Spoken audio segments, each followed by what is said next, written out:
Lift town, ये गाड़ी mid में पार्क है, ये उठानी है आपने। ये गाड़ी रॉन्ग पार्क है जी। लिफ्ट टाउन आगे आए, शाबाश। 2 कदम और आगे आ जाए, शाबाश। इसमें ड्राइवर भी मौजूद नहीं है, पीछे सीट पे कोई बंदा भी नहीं है।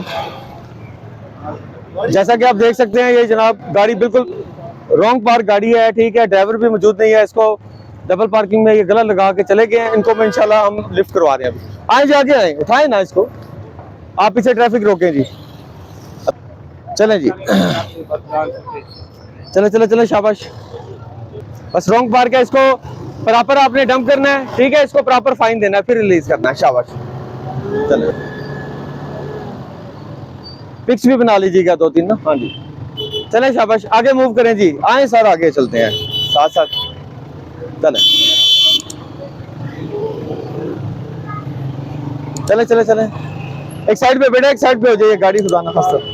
जैसा कि आप देख सकते हैं, अल्हम्दुलिल्लाह रहमानाबाद चौक से वापसी पे जो दूसरी साइड है, Stylo shoes Abbas arcade, Stylo shoes हो गया, अब्बास आर्केड हो गया। उसके बाद आगे हम ये आगे अल्हम्दुलिल्लाह सेज के पास ऑनवर्ड आगे जो है रिफ्रेशमेंट सेंटर तक, जहां से हमने स्टार्ट किया था, अपोजिट रोड बहुत साइडेड हमने इंशाल्लाह ताला क्लियर करवा रहे हैं। चंद एक थोड़ा सा रॉन्ग पार्किंग रह गई, इंशाल्लाह मुकम्मल करके फिर हम जाएंगे।